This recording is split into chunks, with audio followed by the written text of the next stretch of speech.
Good morning, good afternoon, and good evening to all of our attendees joining us today for this latest Data Science Central webinar. This is Bill Voorhees, your host. I'm the editorial director with Data Science Central and also chief data scientist for Data Magnum. I'd like to start off our event today by thanking Alteryx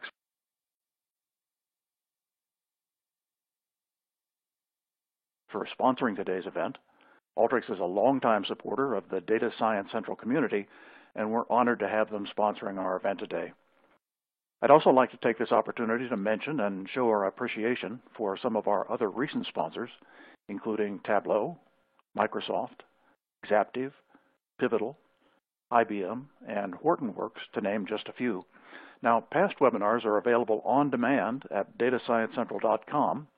If you haven't had an opportunity to view them, I encourage you to take a look. They provide some very useful insight into a wide variety of topics of interest to our data science community. Today's webinar is entitled 5 Key Marketing Analytics and How to Get the Data. So before we begin, I'd like to briefly review the format of today's webinar. Today's event will be 1 hour long. We have 3 presenters that I'll introduce in just a minute.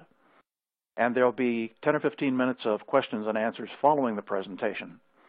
And this event is being recorded and will be available on datasciencecentral.com later this afternoon following today's live event. I'd also like to encourage our attendees to provide questions throughout the presentation. We'll be reviewing and presenting them on your behalf during the Q&A portion of today's event. Well, I'm very pleased to introduce today's speakers, Brian Durking and Jeremy Goldberg of Alteryx, and Todd Talkington of Tableau. Now, Brian Durking, he is a director of product marketing at Alteryx. He's been in the high-tech industry for more than 15 years, holding product management, business development, and product marketing roles at Stellent, Oracle, and Box. At Alteryx, Brian's responsible for go-to-market strategy, planning, and execution on partner and big data programs.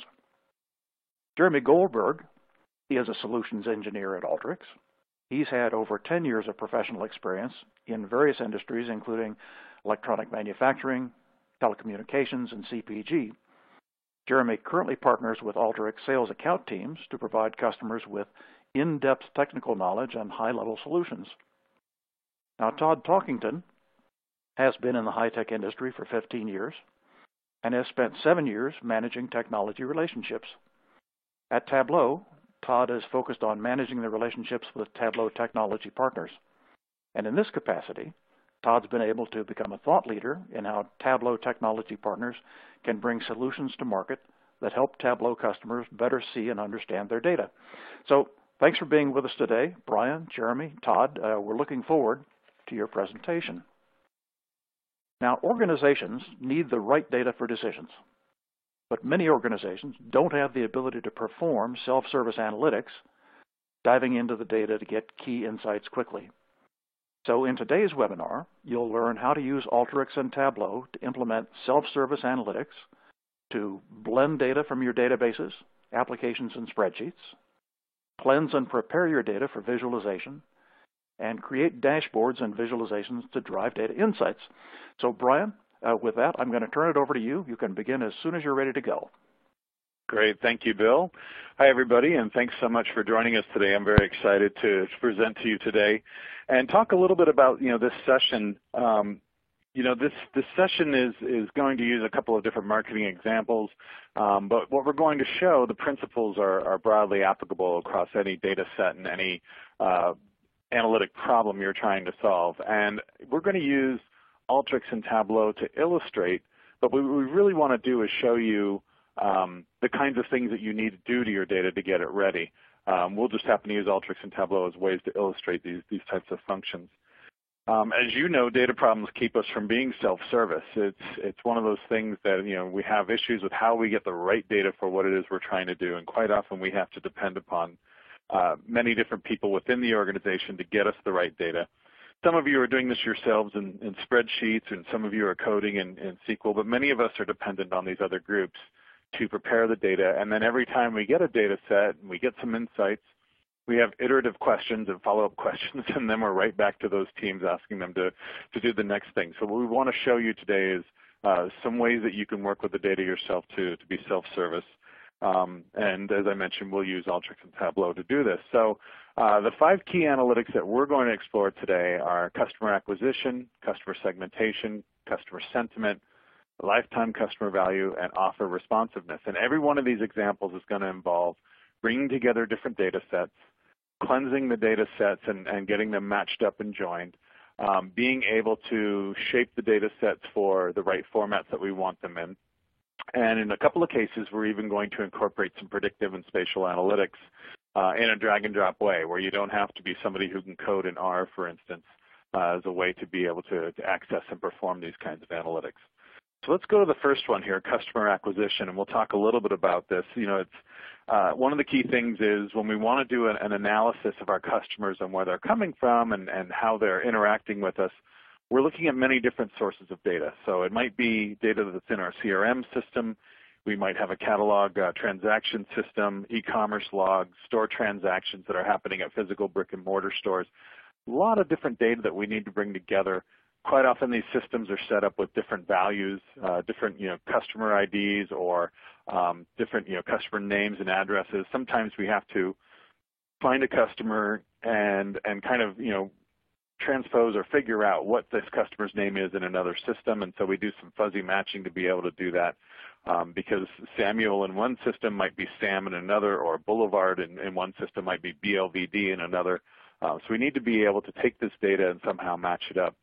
And then we may also want to add some other types of data such as distance to stores. We may be able to plot out where folks live and where the stores are at their shopping, but then we want to understand some things about how far they're coming, and that can help us with understanding things like what's our trade area for this particular store, what competitors are within that range and might be impacting our sales, and those types of things. So Jeremy will walk us through a little bit of a workflow to show us some of the data and some of the work that we have to do in the data in order to be able to work with this data and be able to get to the analysis we want to do. Yeah, thanks, Brian. So what we're seeing here is Alteryx, and this is just an example workflow for customer acquisition. The main goal is what we want to do is market effectively, right? If someone's purchasing from a catalog, let's make sure they get the catalog. If they're not going to purchase from a catalog, let's make sure we're advertising to them in an effective way, especially when we have restraints on budget and things like that. When we're doing analysis like this, probably the toughest part and the most cumbersome part, the part that we don't like to do, is actually wrangling our data together. So we can see here we have several files that contain transactional data, and those files are coming to us in different formats. So for example, we have a text file, an XML file, and a CSV file. So with Alteryx under one platform, we can bring all those different file types together, and we can actually union them together. Now we may have other files, maybe a CSV file in this case that has product details, or a database connection that has our customer information, and then another file, right, that might have our store information. So with Alteryx, we can easily join and blend all these data sources together. Brian also mentioned some spatial capability, right? So maybe the distance from a customer to the store that they shop at or the nearest store that's available to them maybe can dictate whether or not they're going to purchase in store or purchase from a catalog or purchase online. And we have other information like a demographic and a psychographic information that may help attribute to whether they're going to purchase online or in store, things like that. So we can blend all those sources together and actually build a predictive model that says, based on these different customer attributes, what's the likelihood that they're going to purchase from catalog, from online, or from store. So we can just market to them effectively. And finally, we can output these results. Yeah. Sorry, go ahead. No, I was going to say, finally, we can output these results to Tableau and visualize that data to see it in a maybe a more meaningful manner than just the tabular data we have. That's great. So I noticed one of the things you're doing is it seems like you're trimming down the data set for the analysis that you want to do and pre-performing some calculations. Does some of that help with performance in terms of visualizing the data? Absolutely. Before we go into any analytical process, right, we want to cut out, cut out the fat, cut out the information that may not be relevant. Also, we're doing some imputations here, right, where we have 0 values, maybe, or we have null values. So maybe we want to take the average of, the previous cells or something like that in order to impute our null values. So a lot of the data cleanup, a lot of the sampling we're doing can all take place in Alteryx before we actually build our predictive model. And if I was doing this in a spreadsheet, I'd probably be doing a fair amount of manual work here, or would I be using VLOOKUPs to try and do some of the matching? Tell me a little bit about how this differentiates from that process. Oh yeah, all of the above. So when we talk about a union, right, we're usually talking about something similar to an Excel as a copy-paste, right? I'm copying all the records from one file and pasting them in another file. When we see these join tools here, we're talking more of a VLOOKUP, but VLOOKUPs are limited with you can only bring in one column over, and it's only going to give you the first value when it finds it in the other table.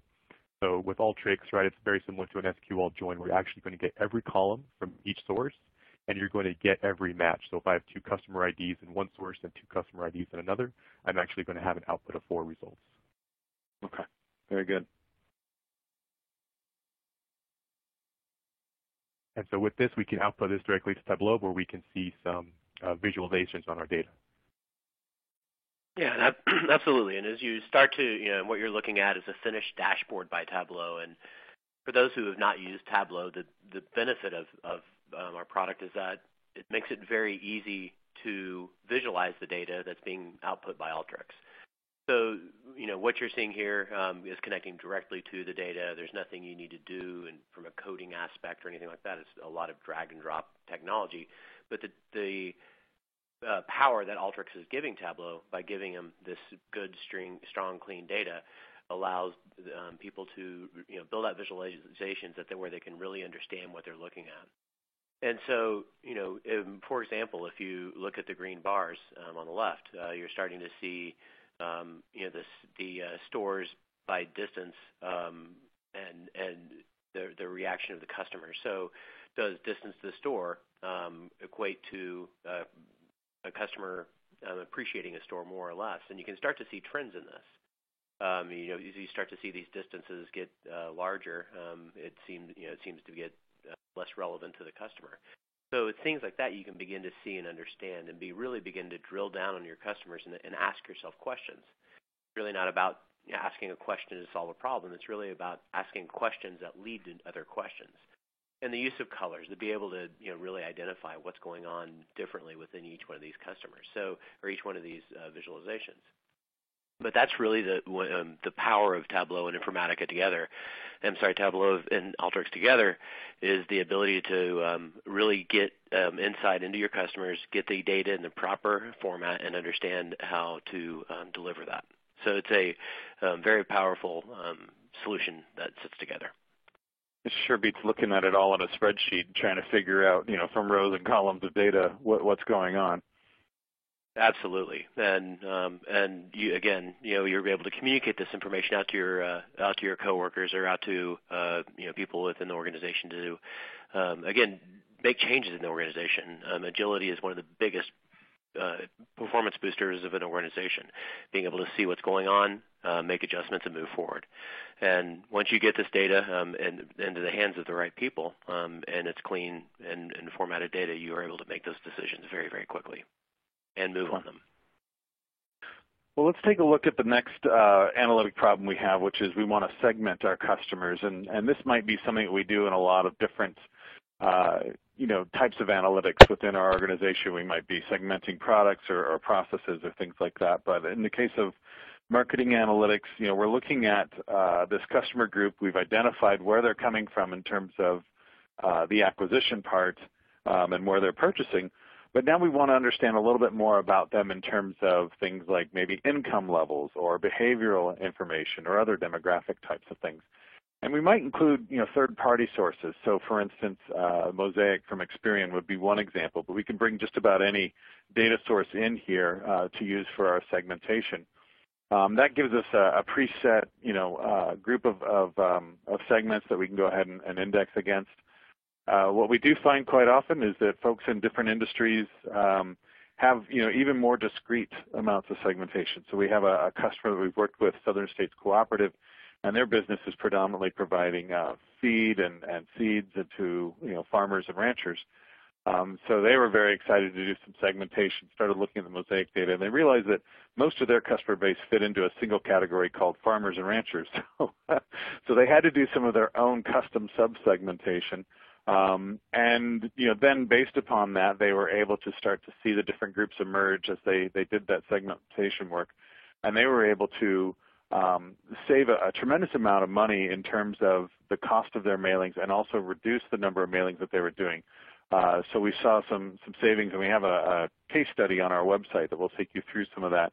But being able to reduce your mailings by a third and being able to save 23% of your cost had a big impact. And of course, their customers preferred getting more specialized and focused messaging from them about what it was that they were interested in buying. So that was a great example of customer segmentation. Let's look at some of the analytics processes and the data processes that we need to go through in order to perform this.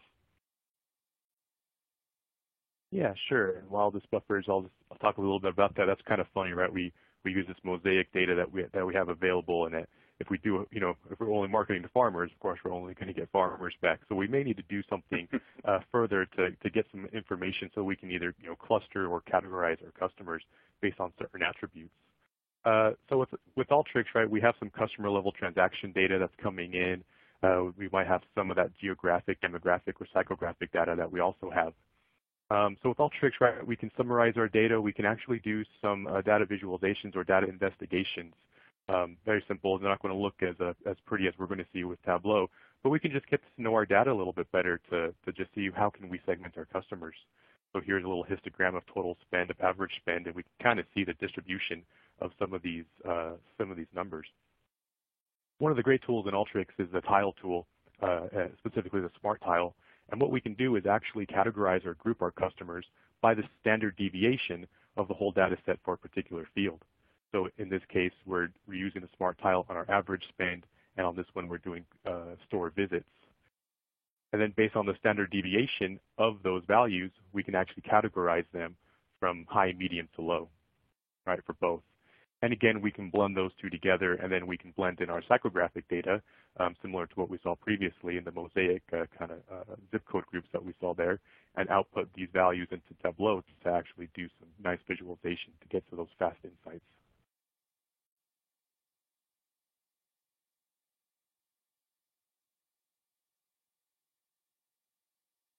And then, so once you get this into Tableau, you start to, being able to really start to understand your customer at a deeper level.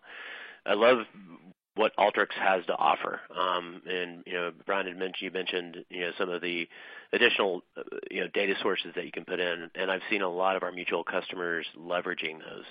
I think about, there's a very large retailer that has used that and looked at ways to, segment their many stores, right? And who are their customers, who's coming to them.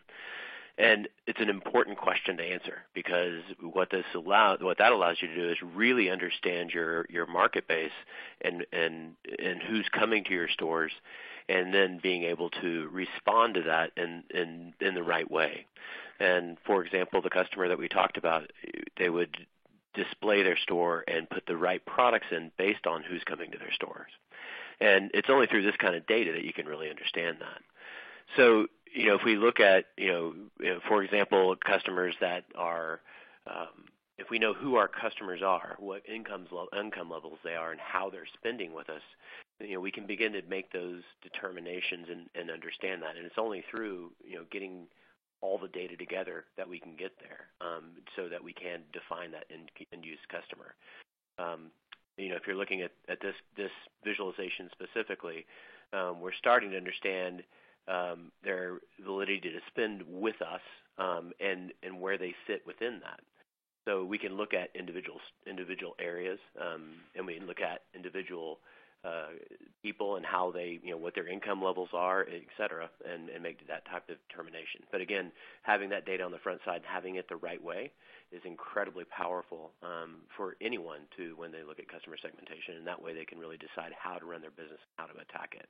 It goes back to it's only questions that lead to other questions that lead to a real determination of action.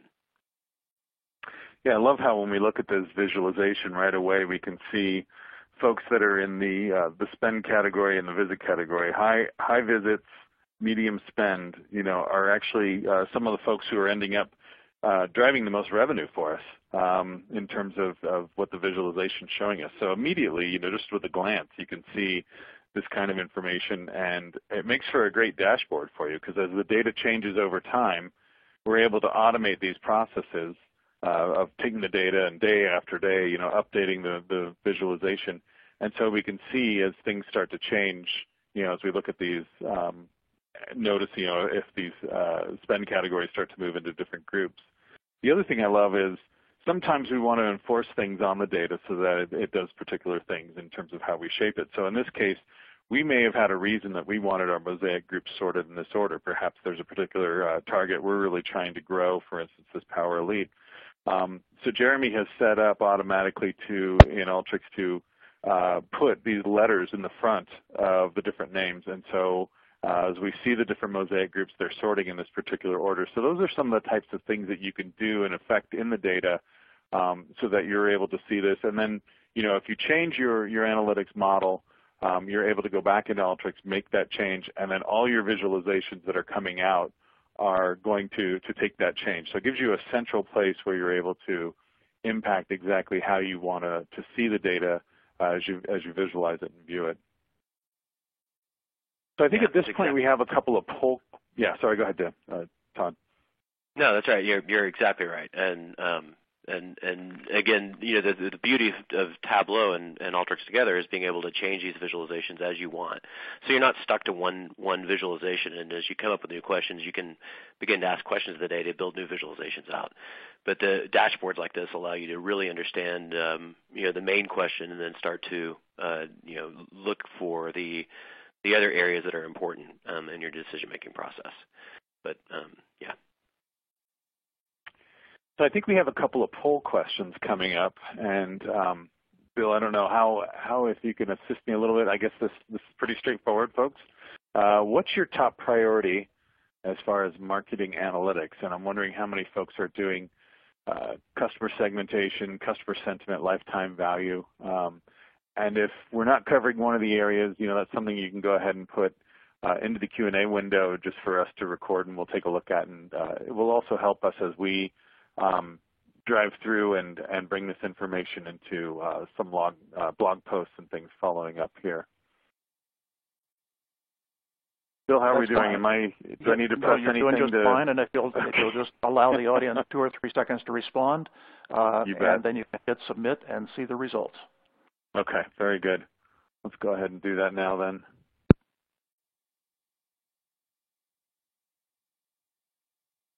Okay, great. Well, it looks like we've already hit one of the key issues that folks wanted to look at, the customer segmentation, and then customer sentiment and lifetime value. And I think for a lot of folks, customer sentiment is something that maybe they don't necessarily find a lot of value, but I think once we go through it a little bit and we show you how applicable it can be, I think it may actually kind of raise some of the sentiment here, so some of the answers.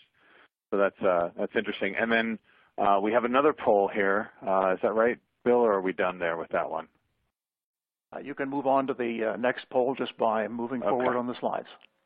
Okay, great. Let's see. Seconds here. There we go. So what are you using currently for analytics? Are you using Excel or other spreadsheets? Are you actually using Tableau? We have analytics here. I think that was supposed to be Alteryx, but we'll leave that as it is. And then other. And so if you can go ahead and check one of those and let us know what you're using as tools already. This always helps us just to understand how many folks have actually seen some of these tools before, or to shape the presentation a little bit more towards what it is that you're currently using. Okay, let's go ahead and hit submit here, and we'll take a look at our results. Okay, so we do have a lot of Excel users and other spreadsheets, I'm sure, and that's very common and not surprising. We have a large number of Tableau users, so we have a lot of folks, almost a third, somewhere between a quarter and a third of our folks using Tableau. And then, as expected, a lot of folks are using other methods. Again, if you want to send us a note or put something on Twitter, at the Alteryx handle, or just go ahead and put something in the Q&A here. We'd love to see, more information about what it is you're using, and then, as I mentioned, we'll be doing a blog post following up from this webinar, and that'll give us a chance to discuss some of the different answers that we see there. So, okay, so let's move on to the next slide here, and we'll talk a little bit about customer sentiment. So, with customer sentiment, one of the things we want to do is, we've taken these different elements of customer data. We have the acquisition data about where people are buying from. We have some data about their segments. Now we want to take this data and overlay it with sentiment analysis. And this can be anything from NPS type scoring, about how likely are you to recommend our company to other folks.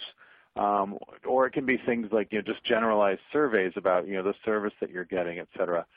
We have a lot of joint Alteryx and Tableau customers who are using Alteryx and Tableau for survey data because it really helps to be able to visualize the data, and sometimes when you get the data, it's not in a way that's easy to go through and analyze. So there's a lot of different steps we have to do in terms of transposing and turning the data, to repeat the demographics for each answer so that we're able to then view the answers on different demographics. And this is something that as we've talked to customers at all sorts of companies, they say, typically every time I get a survey, it takes me about 10 hours to go through the data and refine the data and get it set up, just the way I need it to be in order to analyze it. And what we see over and over again is once folks have set this up in Alteryx and set up a template for it, it takes them 15 to 30 seconds. So Jeremy will walk you through some of the processes that many of you may be doing around sentiment analysis and show you exactly how we can kind of automate that process. Yeah, thanks, Brian. And while this is buffering to come up, yeah. So, we have all probably been a part of some sort of survey where we answered a lot of questions, and the output may look something like this, right? We have different columns for what they answered, and we may even have one question, right, where we can add in a text box, right? We can select multiple or something like that. So handling a lot of these situations can be kind of difficult if you're just using Excel or another type of spreadsheet or something like that. So with Alteryx, right, we can do a lot of things to that data to actually put this into some sort of tabular format where we can then feed into Tableau to do some visualizations. So some of the things we're doing here first is we're transposing the data, right? So we went from a wide data set where we had all of these as column names, right? And we transposed that so we have one column named the name or the answer, and then we have one with the actual value that they submitted, our customer submitted. With Alteryx, we could actually utilize some regular expressions as well to parse out the actual information that we're interested in seeing. So in this case, we don't necessarily care about the number 6 and the number 7. We mostly just care about the actual service, or the actual result, right, or the actual question. And so we can go through some of these other data cleanups, right? One specifically is when we have these multiple questions, right, where it says not selected, well, we can just get rid of those in a filter. If they did answer, multiple times, then we can make sure we're taking into account every single answer that they provide. And then we can finally blend these two sources together. This bottom source is the possible questions and answers, so that we're actually replacing that one name column with the actual question, and then we have the actual response. And finally, we can feed these results into Tableau to do some actual visualizations on it. So I'm imagining, Jeremy, that there may be some demographic information that was part of the survey, and but also when we take the work that we just did in terms of where they're buying, what their spend is, and things like that, that we can actually join these data sets and further expand on the demographic information we have about the answers. Oh yeah, absolutely. If we have some sort of customer identifier for who submitted the survey, we can definitely go back to our customer acquisition or our customer segmentation to actually pinpoint and get that NPS value maybe and attach it to those data sources as well. Good call out. Okay. Yeah, and then from a Tableau perspective, the beauty of getting all this information again is identifying what you want to do with your business. Now, if we look at what we're looking at here, at a very quick snapshot, we can begin to understand what our customers are thinking. And anytime a business is in trouble, there's always people that have that gut shot reaction, and some people are very good at it and some people are not. But when it's data driven, you can really begin to understand what you need to do. And if I look at the five questions that are highlighted here, the top three are really around product value, product quality. They're around the product and understanding the product, and those rate fairly high. There's not anything that would stick out too bad that I would go attack. But if we look at the bottom two questions, which is the speed of shipping and the availability of product, we can see that's really where we fall off. And so without data-driven answers, we can very easily end up in the wrong place. And you guys are absolutely right. The survey data is not always easy to get up and prepared, but being able to pull it into this type of analysis and understand it can really make a difference in our business. I mean, in this case, an NPS score of 22% is pretty low, and we would want to definitely focus on bringing that up.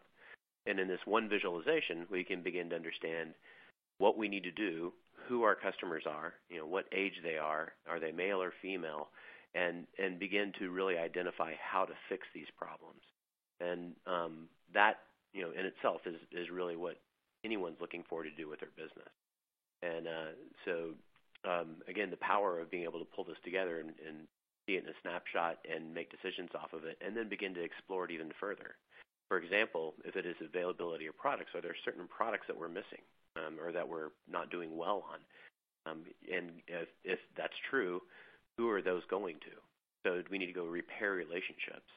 And speed of shipping would probably be something that could be fairly easily fixed just through process or maybe changing vendors or things like that. But you can begin to really identify what those problems are. You can make a change in the business and make a big impact very, very quickly.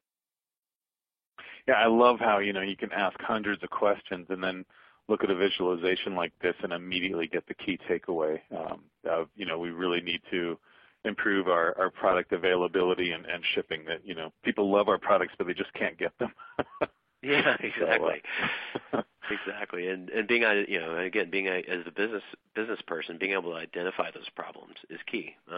You always hear of, again, that person that has the gut feeling, and very rarely is that that person. Are there a lot of those people around? And so this gives business users the ability to really have that capability, but doing it on data-based information. Great. Okay, let's break through. We've got a couple of other poll questions, just our last two here that we're going to go through, and we'll take a look at those real quick. How many data sources are you accessing and joining? 0 to 3. I guess this is a little awkward that they're 0 to 3. Let's say 3 plus 7, 4 to 7, 8 to 10, and 10 plus, just to more clearly delineate these. But we'd love to get a sense of how many different data sources you're working with in your current analytics practice. I think it's very valuable to understand that. We actually have some different survey data that we've done as well that's available on our site that shows some of these different groups of folks, and we'll see it quite often. People have 10 or 15 sources of data they're bringing together to get a more complete context as they're doing their customer analytics. So that's not uncommon to be on the high end of this. Okay, so I'll go ahead and hit submit here, and let's take a look at our results. Hang on one second. I'm not sure the... Sure. Oh, beg your pardon. I thought the audience hadn't seen that one. Beg your pardon. Okay.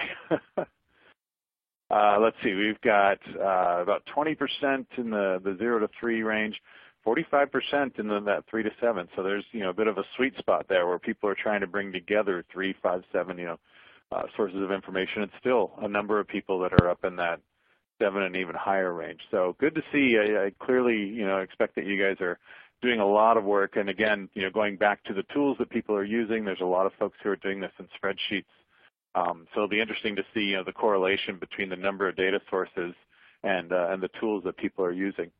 Bill, and then are we ready to go to our next one here? Should I just go ahead and go forward to, we have, did we have another poll question? There are 3 poll questions, and I think you've done all 3. Covered them all. Okay. Enough of the poll questions. Great. No, this has been really useful to understand and kind of get your feedback on what you guys are doing.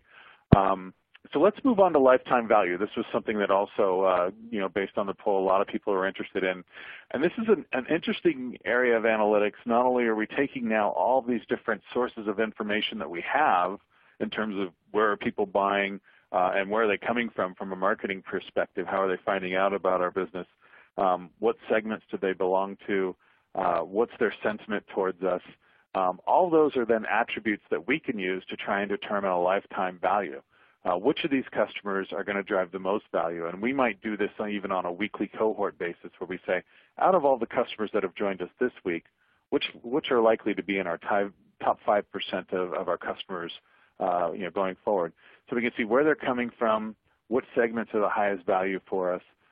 We start to use predictive analytics in this, and Jeremy will show you, how we do that in a drag and drop way without having to drop down a code in R. So it's accessible for us self-service analysts to be able to drive these kinds of analytics. And we can immediately see the results, and then we can see which customers to focus on and where to go to get more customers like this. We can see which sources of marketing programs we're running are bringing those people in.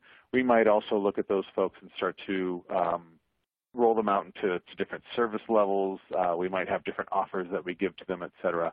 So Jeremy, I'll let you take over and kind of walk everybody through the data processes that we have to go through in order to do a lifetime value calculation.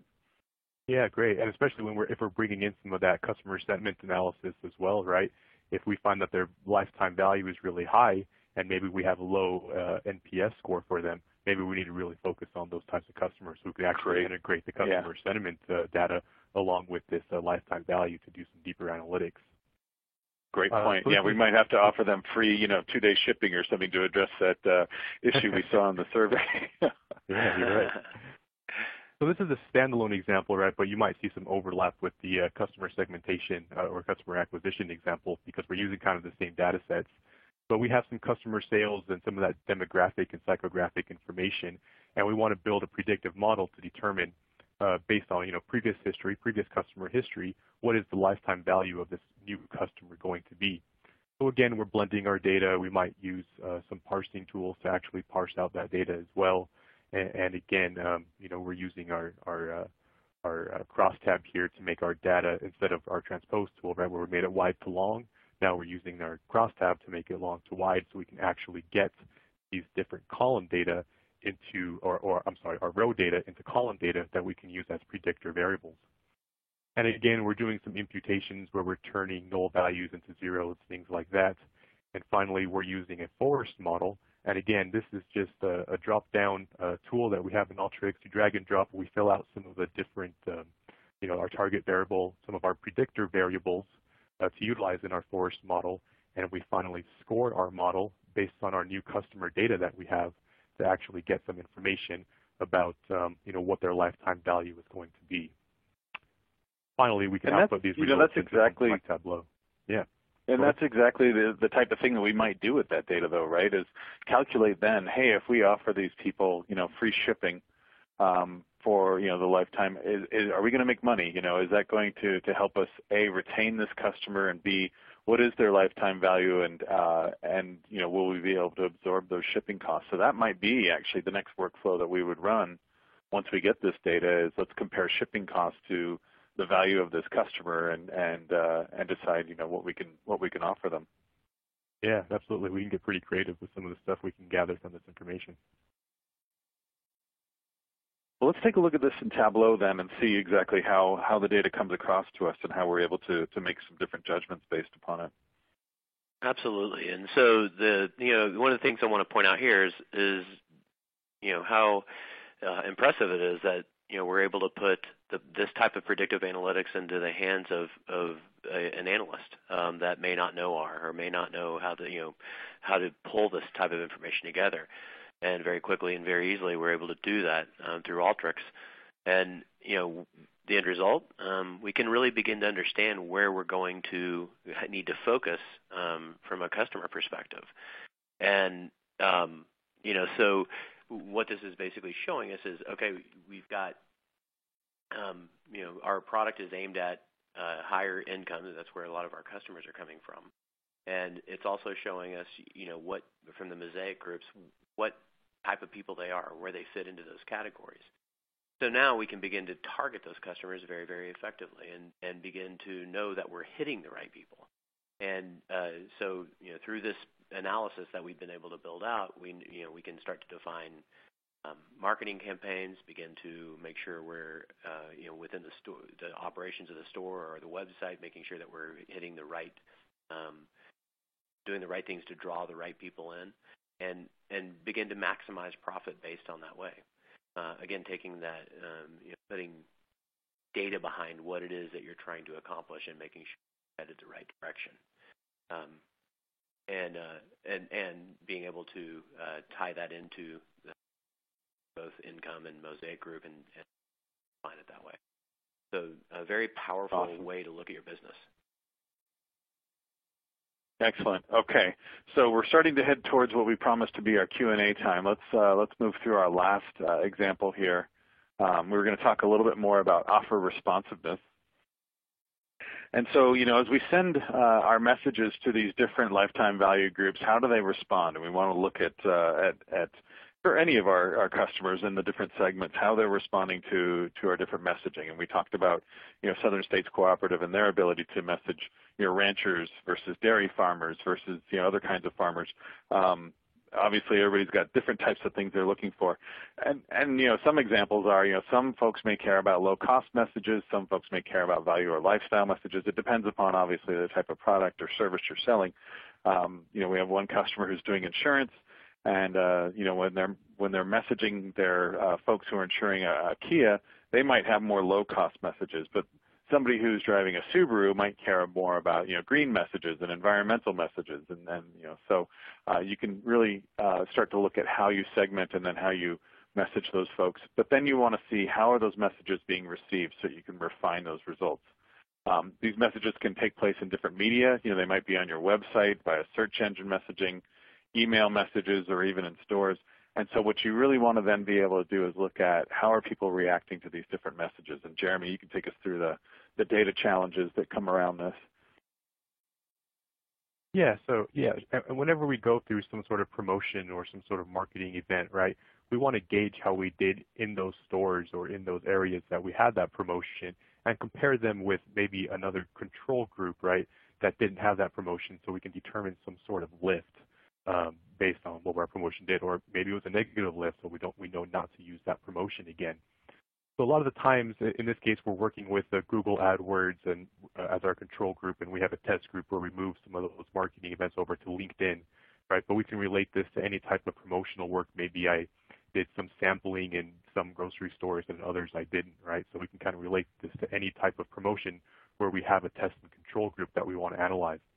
In Alteryx, we have our A/B testing tools that we can utilize to actually perform that test and control analysis. Some of the things that you'll find is our trend tool so that we can get some sort of variable on the trend of the store. What that's going to do is give us a variable that we can match other stores based on. So we want to compare our test and control stores based on how similarly they're performing, right? So we can use sales, we could use volume, we can also use their trend. That's the output of this tool. Then the other hard part is actually matching up those test and control stores so that we can see how our test stores did in accordance with the control. So with Alteryx, we also have just a drag and drop analytical tool that we can kind of pair up those test and control stores. And finally, we can actually apply A/B test results to actually get the results of the test and control analysis. And then finally, we can blend in some of that DMA store data, to get information about our stores or other sources, right, that we might want to include, and then finally output them into Tableau. So Jeremy, as you look at those different predictive analytics processes you're undertaking there, you're able to select those. There's underlying R code, but for somebody who doesn't write R, how are we impacting those, and how are we making choosing variables and things like that we want to? Yeah, so every tool is going to have some configuration that you need to apply to it in order for the R code that's running in the background to work. Also, Alteryx isn't a black box, right? If you do know R, I know this is a data science webinar, so probably a lot of people do, right? We do give you the ability to actually go into each macro. We can look for the R tool, which is right here, and we can see all of the R code associated with this tool. but we can maybe add our own R code, build our own predictive models if we'd like. But if you don't, like I don't know R very well, I'm still able to perform some of the same functionality, but it's very easy. I just drag and drop the tool. I have some configuration that I need to do to the tool, and then I just click run, and Alteryx handles the rest. So I think about the beauty of that. As somebody who is a data scientist, you can write that R code. You can basically put that into a macro and allow somebody who's the business user to take that, configure it, build their analytics around that without having to be exposed to that. I mean, it's kind of a nice way for me to be able to distribute that and allow people on the team to make use of it in a very compact way. Yep. And yeah, let's take a look at the viz that comes out of that. Yeah, so once we have that information pulled together, we can start to really make some good judgments on our business again. If you look at the top graph, what that's showing is results compared to last year. So the orange, the brown being the test, and the blue dots being the control group. And we can see that we've made significant progress through those different test stores and have had significant revenue increase. So we know it's working. And then we can look at it from a different perspective, impact on the store, each of the stores, and we can see in each of those test groups that we've done, we're seeing very positive impact compared to the control, which varies either positive or negative. But the beauty of this is being able to pull that information out of Alteryx, which and be able to go deep on that data and understand, pull some great insights out of it, and then visualize it through Tableau, and you start to really see what your results are. And again, a very clear driven result that allows people to make good decisions. And it also allows you to communicate very well. If you are used to working with data, showing it to someone who doesn't work with data typically can be a challenge. And being able to pull this information together in an easy to see and understand format allows you to communicate that information out across the organization. Excellent. Thanks, Todd. Okay, so as we move towards our Q&A, we just wanted to cover a little bit about what you've seen here today and let you know there's a way that you can go ahead and take advantage of this because we have a special offer where you can take some of these different analytics workflows and visualizations you've just seen and get them for yourself. So Alteryx is the leading platform for self-service data analytics.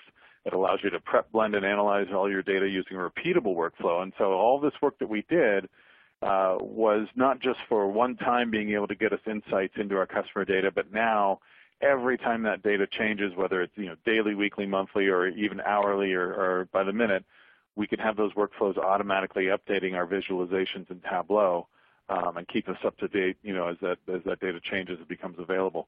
We can deploy and share these analytics at scale, as you saw, and then deliver deeper insights in hours, not weeks. And over again, we saw the example, for instance, with the surveys where it went from 10 hours to 15 seconds.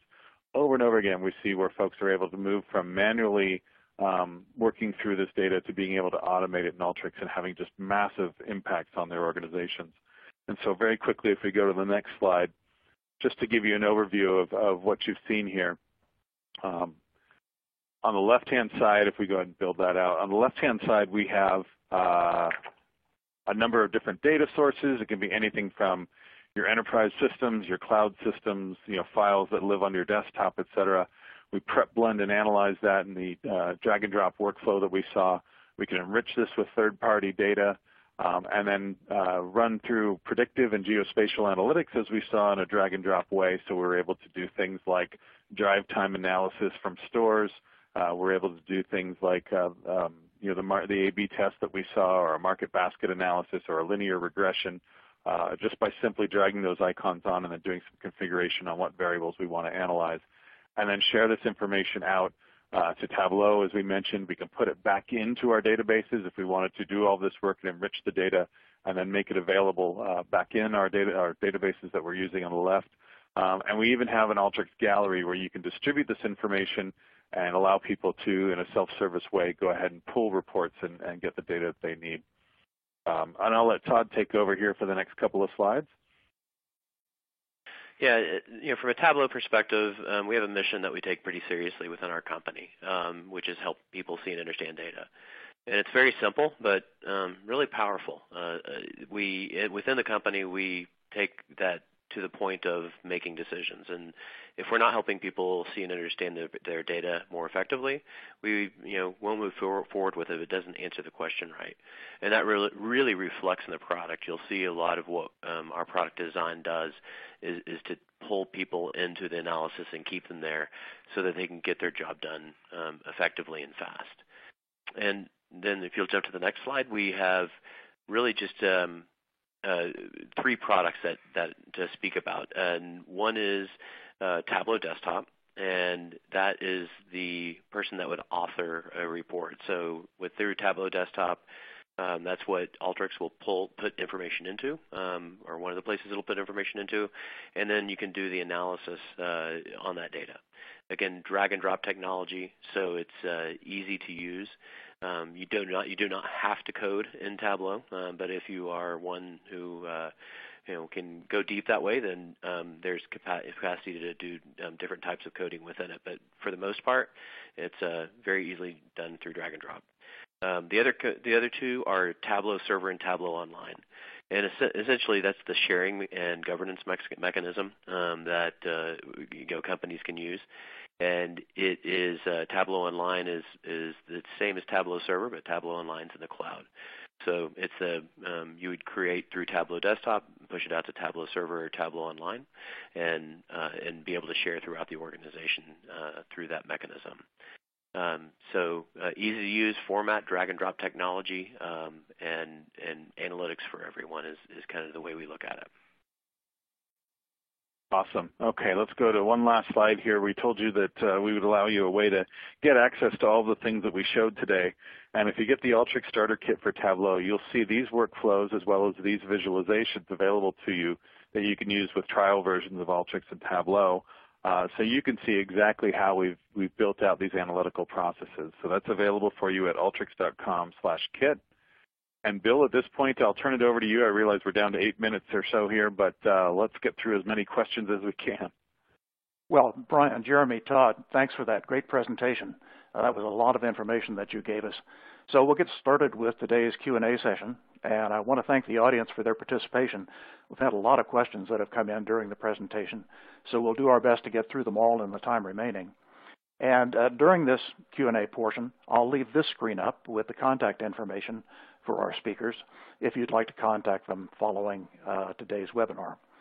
So let's get started. There are a variety of questions having to do with how Alteryx relates and integrates with Tableau. So let's start there. For example, does Alteryx automatically create the dashboards, or do I have to actually create the dashboard in Tableau? Mm-hmm. Great question. Todd, do you want to take that one? Yeah, sure. So the beauty of Tableau and Alteryx together is that Tableau can take the data and do the visualizations. And so what you're doing with Alteryx is grabbing all these many data sources, and as we saw, through the polling, I mean, there's people that are pulling more than 10 data sources together to do some analysis. So being able to pull that data together in a format that makes sense and put it into into the format that you want, then push that into Tableau, either Tableau Desktop, Tableau Online, or Tableau Server. The connections that we have or that Alteryx has with Tableau allows for any one of those three. Then once in Tableau, that's where the visualizations occur.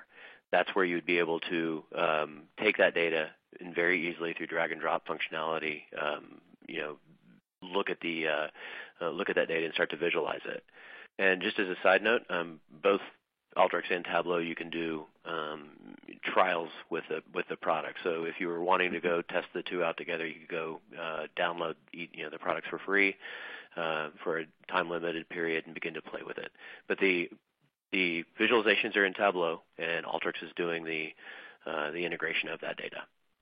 I think it's very clever the way that Tableau has architected this. So there is a file format that's the dashboard file that stores all of your settings in terms of how you want to present the information. And then there's an underlying data file format, and that's what Alteryx outputs. So we can continue to update that underlying data file in the TDE file format while your visualization work is all saved and preserved and just basically draws up that new data every time it goes to present the visualization. So it's a very easy way, but you use Tableau to basically create that dashboard, and then that's something that persists. Well, good, thank you. And that answers, I believe, one of our next questions, and that is the file format from Alteryx into Tableau is TDE, but let me expand on that a little bit. Do I have the option of having Tableau display changes in my source data in real time, or is this always a batch process that passes batches of data from Alteryx to Tableau? I'll go ahead and take that. This is Jeremy. Yeah, so Alteryx itself is a runtime-based environment, so nothing's actually going to happen until we click that run button. So if we're connecting to a database, say, and then we're writing out to a TDE file, right, all the new data in that database is going to be written to that TDE file, which we can then use our Tableau workbook to visualize. So when we talk about live data, that's not how that works with the Alteryx Tableau solution. But what we could do is actually schedule Alteryx to run at intermittent periods of time. So say every hour, our our Alteryx workflow is going to run. And then let's say it either creates a TDE file or maybe we write that data back to a database and Tableau is connected directly to that database. So we could have some sort of live data feed, but all that is happening behind the scenes is Alteryx is scheduled to run, say, every hour and updating the data source that is feeding Tableau. Good answer. Jeremy, that's a lot of we see a lot of our customers using that functionality, and it's a really strong way to keep information up to date and fresh. Well, good. Wait, thank you for those great answers. There were a variety of questions around the machine learning algorithms that Alteryx is using for prediction, and I saw that you were bringing in R functions and that I could write my own R function. Can you just list off the machine learning algorithm types that are natively available in Alteryx? I heard you talk about random forests. What else is natively available? Yeah, sure. So we have 60-plus predictive tools available to you within Alteryx, and this is actually growing all the time. We have our own data science team that's creating new models. So we went through some of them. We went through the A/B controls. We went through our forest and decision tree models. But we also have some other basic ones like our linear logistic regression and our boosted model. We have some market basket analysis tools that you could utilize, our network or our network analysis or neural network tools that we can utilize. So we have 60 plus just right here in our predictive category. And again, these are included with every Alteryx install at no additional charge. But we also have some time series tools so that we can do some forecasting, right? And we have some predictive grouping tools. So if we want to do some K-centroid cluster analysis or find a nearest neighbor analysis as well, we have all these tools available to you as well. And we do have some data investigation tools that we went into on some of the other workflows, like we did our histogram, I believe. But we can also do like an association analysis, and we can build those scatter plots so that we can get to know our data before we actually build our predictive model. We also have integration with other machine learning tools such as Azure ML Text Analytics, where we can actually feed the data into Microsoft Azure to provide some sort of sentiment analysis. So again, similar to our customer sentiment, we can assign a number based on maybe like a Twitter feed or something like that. Do they have a good sentiment or a bad sentiment? And then feed that data into Tableau to do our visualizations. And can you give us a very quick overview of how Alteryx deals with the distance issue? I think that's one of the most interesting features that you've got is your ability to calculate distance between geographic centers. Oh, sure. So we do have some spatial tools available. Alteryx utilizes TomTom data to actually figure out the distance between certain spatial centroids.